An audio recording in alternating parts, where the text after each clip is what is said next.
जय Hind. PDF mind में आपका फिर से स्वागत है। तो कल के क्लास यहाँ पर हमने समाप्त किया था, कुछ टेक्निकल इशू के कारण क्लास को रोकना पड़ा था। तो चलिए आज से यहाँ से शुरू करते हैं। ज्वालामुखी हम लोग का पढ़ना है। ज्वालामुखी के फटने से लावा के द्वारा बने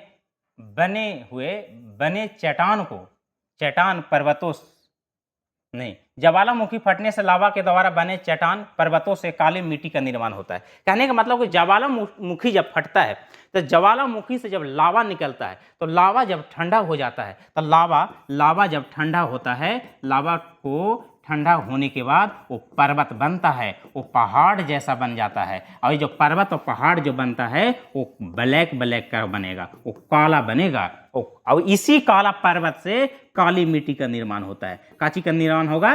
काली मिट्टी का निर्माण होगा। जब ज्वालामुखी फटेगा तो ज्वालामुखी से जो लावा निकलता है और जब लावा जब ठंडा होता है तो ठंडा होने के बाद वो ब्लैक सोल के बन जाता है, ब्लैक चट्टान बनता है, ब्लैक पर्वत बनता है। और ब्लैक पर्वत से ही काली मिट्टी का निर्माण होता है। कौन मिट्टी? काली मिट्टी का निर्माण होता है। अब ये काली मिट्टी ही अलग अलग सिचुएशन में अलग अलग जगहों पर काली मिट्टी से ही अलग अलग दूसरा प्रकार के मिट्टी का निर्माण होता है। तो मिट्टियां जो है वो काली ही है और काली को अलग अलग सिचुएशन में, जैसे काली मिट्टी में जगह पर जहां पर कम वर्षा होगा वो काली मिट्टी लाल मिट्टी में बन जाता है या पीली मिट्टी बनेगा। जहां बहुत ज्यादा सिंचाई का व्यवस्था होता है वो सिंचाई वाले स्थान पर लवणीय मिट्टी बनता है। जहां पर हवाएं तेज चलती है, जहां गर्मी तेज होता है, वहां पर मरुस्थलीय मिट्टी का निर्माण होता है। तो काली मिट्टी से ही अलग अलग सिचुएशन में अलग अलग समय पर मिट्टी का निर्माण होता है और अलग अलग मिट्टी का। याद रखिए, जहां पर गर्मी ज्यादा पड़ेगा, जहां हवाएं तेज चलेगी, जहां टेम्परेचर अधिक होगा, जहां तापमान अधिक होगा, वहां मरुस्थलीय मिट्टी का निर्माण होता है। जहां पर सिंचाई का व्यवस्था ज्यादा होगा, नहरों से सिंचाई ज्यादा होगा, नदियों से सिंचाई ज्यादा होगा, वहां का जो मिट्टी बनेगा वो लवणीय मिट्टी बनेगा। कौन मिट्टी बनेगा? लवणीय मिट्टी बनेगा। जहां वर्षा अधिक होती है, जहां वर्षा अधिक होगी, वहां पर जो मिट्टी बनेगा वो लेटेराइट मिट्टी बनेगा। कौन मिट्टी? लेटेराइट मिट्टी बनेगा। जहां वर्षा अधिक होगी वहां लेटेराइट मिट्टी बनता है। और जहां वर्षा कम होगी, जिस जगह पर वर्षा कम होती है उस जगह पर लाल या पीली मिट्टी बनता है। कौन मिट्टी? लाल या पीली मिट्टी। तो काली मिट्टी की ही अलग अलग सिचुएशन में अलग अलग जगहों पर अलग अलग स्थानों पर काली मिट्टी से ही अलग अलग मिट्टी का निर्माण होता है। जहां गर्मी ज्यादा पड़ेगा मरुस्थलीय मिट्टी, जहां पानी कम होगा लाल मिट्टी या पीली मिट्टी, जहां में बहुत ज्यादा पानी होगा वहां बनेगा लाल मिट्टी, लेटेराइट मिट्टी। जहां सिंचाई का व्यवस्था ज्यादा होगा वहां पर बनेगा लवणीय मिट्टी। कौन मिट्टी? लवणीय मिट्टी।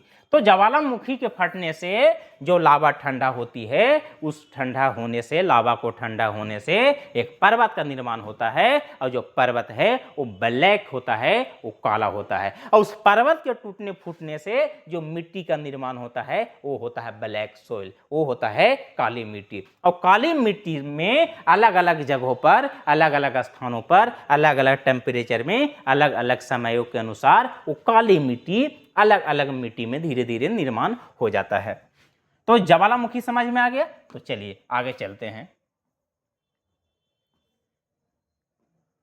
आगे है मिट्टी। मिट्टी जो है वो दो प्रकार की होता है। जो जलोढ़ मिट्टी जो है, हम कहेंगे जलोढ़ मिट्टी, वो जलोढ़ मिट्टी दो प्रकार के होता है। जलोढ़ मिट्टी दो प्रकार के, जिसमें बालू की मात्रा कम पाया जाएगा या अधिक पाया जाएगा। जिसमें बालू की मात्रा अधिक पाया जाएगा उसको कहते हैं दोमट मिट्टी। याद कीजिएगा, जलोढ़ मिट्टी हम पढ़ रहे हैं। जलोढ़ मिट्टी, मिट्टी के 6 प्रकारों में से एक महत्वपूर्ण मिट्टी जो है उसको कहते हैं जलोढ़ मिट्टी। तो जलोढ़ मिट्टी भी कई प्रकार के होता है। जलोढ़ मिट्टी में अगर बालू की मात्रा अगर ज्यादा है तो वो दोमट मिट्टी कहलाती है। और जिसमें मिट्टी में बालू की मात्रा अगर कम है तो उसको कहते हैं कछारी मिट्टी। कौन मिट्टी? कछारी मिट्टी। अब ये कछारी मिट्टी किसे कहते हैं?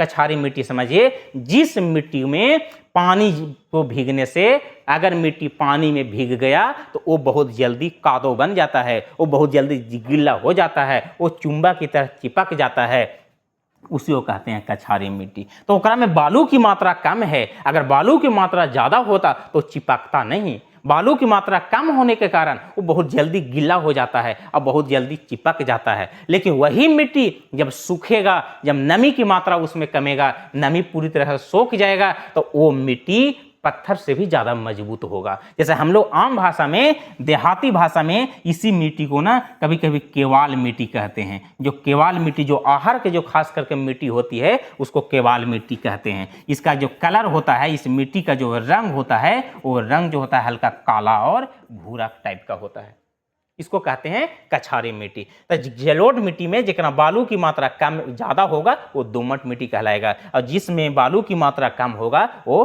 कछारी मिट्टी कहलाएगा। तो जलोढ़ मिट्टी की प्रकार थी, 2 प्रकार के। आगे चलते हैं। जलोढ़ मृदा भी 2 प्रकार का होता है। जलोढ़ मृदा, अब एक होता है वो तो एक जलोढ़ मृदा, ओ माय गॉड सॉरी, जलोढ़ मृदा जो है वो जलोढ़ मृदा जो है वो 2 प्रकार का होता है। जलोढ़ मृदा एक होता है बांगर और एक होता है खादर। अभी जो जलोढ़ मिट्टी जो पढ़ाएं हम, वो पढ़ाएं जो बालू के अनुसार। बालू, तो जिसमें बालू अगर ज़्यादा है वो हो गया दोमट, और जिसमें बालू की मात्रा कम गया वो हो गया है कछारी मिट्टी। तो ये मिट्टी वैसी मिट्टियां हैं जेकरा में बालू की मात्रा कभी कम जाती है, किसी जगह पर बालू की मात्रा ज़्यादा हो जाती है। अरे ये तो बांगर और ये खादर है, ये तो मिट्टी की परत है ना, ये है पुराने जलोढ़ मृदा को ही बांगर कहा जाता है। कहने का मतलब है, अब ये किस जगह पर पाया जाएगा, कहने का मतलब सीधा सीधी, एक मान ले कि मिट्टी की परत है, ये मिट्टी की परत है और कई सालों से इस मिट्टी पर पानी ऊपर से बहकर नहीं जा रही है। ध्यान से सुनिए कि जो हम बात बता रहे हैं, ये है एक मिट्टी है, तो इस मिट्टी पर कई सालों से, कई वर्षों से इस मिट्टी पर ऊपर से कोई पानी बहकर ऊपर से पानी नहीं गुजर रही है, और जब पानी नहीं गुजर रही है तो यही मिट्टी जो है वो बांगर कहलाएगा। क्या कहलाएगा? बांगर कहलाएगा। अब बांगर कहलाने का मतलब क्या है? क्योंकि बांगर को पुरानी मिट्टी कहा जाता है। जो जलोढ़ मिट्टी की जो पुरानी प्रकार, जो बहुत पहले की जो मिट्टियां होती है, उसी को बांगर कहते हैं। अगर इस मिट्टी के ऊपर से अगर हर साल अगर पानी जाएगा, नदी के द्वारा लाया गया पानी जब इस मिट्टी से होकर जाएगा, तो स्वाभाविक है कि नदियों द्वारा जो पानी लाया जाएगा उस पानी में मिट्टी का अंश भी होता है। और जब नदियां अपनी पानी जब इस मिट्टी से होकर जब पार करेगी, तो उस पानी में घुली हुई मिट्टी का अंश इस मिट्टी पर बैठ जाएगा, और जब मिट्टी पर बैठेगा तो जो नीचे वाला जो पुरानी मिट्टी था उस बंद हो जाएगा, और उसके ऊपर जो है एक नई परत चढ़ेगी, और जो नई परत चढ़ेगी उसी को खादर कहते हैं। और अगर नई परत नहीं चढ़ी, जब इस पर पानी होकर नहीं गुजरा, तो वही कहला गया बांगर। और अगर इस पर पानी चला गया और उस पानी में घुली हुई मिट्टियां अगर उस पर बैठ गया और नई परत जो चढ़ गई, उसी को कहते हैं खादर। देखिए, पुराने जलोढ़ मिट्टी को खादर कहते हैं और नए जलोढ़ मिट्टी को खादर कहते हैं। पुराने को बांगर और नए को खादर कहते हैं। समझ में आया? अब मिट्टी जो है वो जलोढ़ मिट्टियां 2 प्रकार की, बांगर और खादर। बांगर जो पुराने जलोढ़ मिट्टी है और खादर जो नए जलोढ़ मिट्टी है। अब बांगर पुराने जलोढ़ मिट्टी किस प्रकार से रह जाती है और वही पुराने मिट्टियां वो नई कैसे बन जाती है? तो इस प्रकार से बनती है, जब नदी द्वारा लाए गए नदी द्वारा लाए गए पानी, जब उस पर पानी में घुली हुई मिट्टी जब पुरानी मिट्टी से होकर गुजरती है, तो वो मिट्टियां एक नई परत चढ़ाकर जाती है, और जो नई परत जो बनती है उसी को खादर कहते हैं। और अगर नई परत नहीं बनी, वही मिट्टी रह गई, तो फिर बांगर कहलाएगी। चलिए आगे चलते हैं। आगे हम मृदा निर्माण के कारक हम बताए थे कि ज्वालामुखी जब फटता है तो ज्वालामुखी से जो लावा ठंडा होता है, वो लावा ठंडा होने से जो मिट्टी पर्वत जो बनता है वो ब्लैक बनता है और उस ब्लैक से काली मिट्टी का निर्माण होता है और वो काली मिट्टी अलग अलग समय में, अलग अलग सिचुएशन में, अलग अलग तापमान में वो मिट्टियाँ अलग अलग मिट्टी का निर्माण करता है। अब वही चीज़ यहाँ पढ़ना है, तो ध्यान से समझिए। मृदा निर्माण के कारक, कारक के मतलब होता है कि एक मृदा जब बन रहा है, जो मिट्टी बन रहा है, तो मिट्टी के बनने में क्या क्या सहायक है। एक मिट्टी अगर बन रहा है तो मिट्टी में क्या क्या सहायता है, कौन कौन सी ऐसी कारक है जो सहायक कर सकता है। तब पहला है ऊंचावच या धाराकृति। ऊंचावच के मतलब होता है ऊंच खाबड़, ऊंच नीच। ऊंचावच के मतलब ही होता है ऊबड़ खाबड़, इसको कहते हैं ऊंच नीच, ऊंचा नीचा। जो ऊंचा नीचा जो भूमि होता है उसी को ऊंचावच कहते हैं। मूल शैल या चट्टान, मिट्टी के निर्माण में चट्टानों का बहुत बड़ा भूमिका होता है। चट्टानों के टूटने फूटने से भी मृदा का निर्माण होता है। चट्टानों के टूटने फूटने से भी मृदा का निर्माण होता है। तब शैल के मतलब ही चट्टान होता है। आगे है जलवायु। क्या है? जलवायु है। हम अभी बताएं कि अलग अलग समय में, अलग अलग सिचुएशन में, अलग अलग जलवायु में मिट्टी का निर्माण अधिक होता है। गर्मी में मिट्टी का निर्माण तेजी से होता है और ठंडा में मिट्टी का निर्माण जो है वो धीमी हो जाती है। तो जलवायु भी जो है वो बहुत डिपेंड करता है कि जिस मिट्टी पर, जिस जगह पर मिट्टी का निर्माण होने वाला है, जिस जगह पर मिट्टी का निर्माण हो रहा है, उस जगह का, उस एरिया का, उस स्थान का जो जलवायु है वो किस प्रकार का है। अगला है वनस्पति।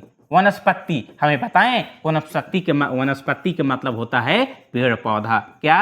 पेड़ पौधा। कहने का मतलब क्या हुआ कि जब पेड़ पौधे की जो छाल होती है, जो टूट करके टहनियाँ जो नीचे जमीन में जाती है, जो पत्ती होती है, वो पत्तियों के सड़ने से, गलने से वनस्पति मिट्टी का निर्माण होता है। तो वनस्पति पेड़ पौधे की पत्तियां को गलने से मिट्टी का भी निर्माण होता है। आगे है जैव पदार्थ। जैव पदार्थ के मतलब होता है जीव जंतु। क्या? जीव जंतु। जीव जंतुओं के मरने के बाद जब उनके मांसपेशियां, जब उसको मांस, उनका हड्डियां जब गल जाती है तो उसके गलने से भी मिट्टी का निर्माण होता है। आगे है खनिज कण। खनिज कण तो समझ ही रहे हैं, पृथ्वी के अंदर पाए जाने वाले धातु, कोयला, उसको से भी मिट्टी का निर्माण होता है। और सबसे ज़्यादा जरूरी चीज़ समय। मिट्टी का बनने में 1 साल नहीं लगता है, 2 साल नहीं लगता है, 50 साल नहीं लगता है। मिट्टी को बनने में हजारों साल लगता है, लाखों साल लगता है, तब जाके एक छोटी सी मिट्टी का निर्माण होता है। तो ये था मृदा निर्माण का कारक, मतलब कि मिट्टी के निर्माण होने में ये 7 चीज सहायक होते हैं, तब जाकर मिट्टी का निर्माण होता है। मिट्टी 1 दिन, 2 दिन, 4 दिन में बनने वाली क्रिया नहीं है। मिट्टी को बनने में बहुत सारा समय लगता है और ये सारे 7 के 7 ये जो कारक हैं वो मिट्टी के बनने में सहायक होते हैं, तब जाकर मिट्टी का निर्माण होता है। आगे चलते हैं। हाँ, आगे है मृदा के कारक।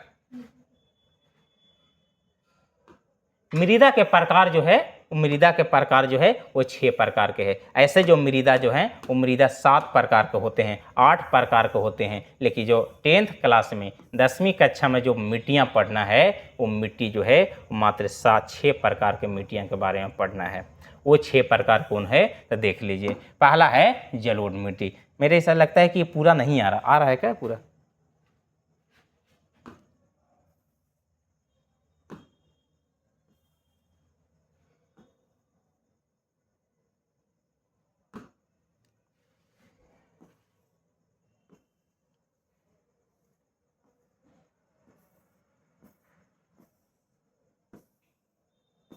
ये आ रहा है ना? मृदा जो है वो 6 प्रकार के होती है। पहली जो है वो जलोढ़ मिट्टी। जलोढ़ मिट्टी अभी बताएं कि जलोढ़ मिट्टी 2 प्रकार का होता है, एक खादर होता है और एक बांगर होता है। लेकिन निर्माण के जरिए से वो 2 प्रकार के, जेकरा में एक बालू वाला होता है, अब बालू अधिक है तो दोमट हो गया, और बालू अगर कम है तो वो हो गया कछारी मिट्टी। तो एक जलोढ़ बांगर भी होता है और एक खादर भी होता है। काली मृदा तो बता दिए, ज्वालामुखी के फटने से जो लावा जब ठंडा होता है तो काली मिट्टी का ही निर्माण होता है। लाल एवं पीली मिट्टी, लेटेराइट मिट्टी, मरुस्थलीय मृदा और पर्वतीय मृदा। लाल एवं पीली मिट्टी बताएं कि जहाँ पर वर्षा कम होता है, जिस जगह पर वर्षा कम होगी, वर्षा कम होगी, उसको कहते हैं लाल एवं पीली मिट्टी।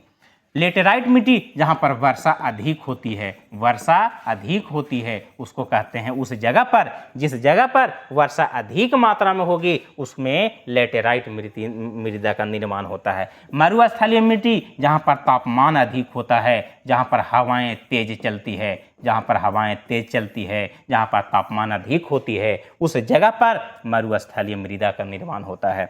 आगे है पर्वतीय मृदा। पर्वतीय मृदा तो पर्वत के किनारे वाले इलाका में, जहाँ पर पर्वत है, बहुत बड़े बड़े पर्वत है, तो पर्वत के किनारे वाले नीचे वाले इलाकों में जो मिट्टियां पाई जाती है वो पर्वतीय मृदा कहा जाता है। चलिए आगे चलते हैं। आगे है जलोढ़ मिट्टी। जलोढ़ मिट्टी के बारे में पढ़ना है, तो जलोढ़ मिट्टी क्या है से देखिए। जलोढ़ मिट्टी, हम लोग मिट्टी के ही बारे में पढ़ना है। जैसे ये पूरी की पूरी जो चैप्टर था, वो चैप्टर ही संसाधन का एवं उपयोग है। तो संसाधन में मिट्टी भी तो आती है। तो संसाधन में हम लोग पहले क्या पढ़े, खनिज लवण के बारे में पढ़ें, ऊर्जा के बारे में पढ़ें। अब हम लोग जो पढ़ रहे हैं वो मिट्टी के बारे में पढ़ रहे हैं। तो ये मिट्टी जो है वो भी एक संसाधन है, भूमि जो है वो भी एक संसाधन है। तो चलिए आगे चलते हैं। आप लोग बस मेहनत करते रहिए, आप लोग मेहनत कीजिएगा, आप तो मुझे भी खुशी होगी, मुझे भी मोटिवेशन मिलेगा कि आप लोग मेहनत कर रहे हैं। जितना मेहनत हम कर रहे हैं उतना मेहनत आप भी कर रहे हैं। क्योंकि जब टीचर मेहनत करेगा और जब स्टूडेंट मेहनत नहीं करेगा तो फिर लगता है कि फिर मेहनत करने का फिर मतलब ही क्या रह जाता है। जब हम मेहनत कर रहे हैं, मेरे बच्चे लोग मेहनत नहीं कर रहे हैं, तो मेहनत तो करना पड़ेगा। कहा जाता है कि याद रखना, किसी को तुम्हारी कहानी में कोई दिलचस्पी नहीं होगा। याद रखना कि तुम्हारी कहानी में किसी को कोई दिलचस्पी नहीं होगा जब तक तुम अपने जीवन में सफल नहीं हासिल कर लेते हो। जब तुम अगर सफलता हासिल करोगे तो सारी दुनिया नाम लेगा, सारी दुनिया नाम लेगा।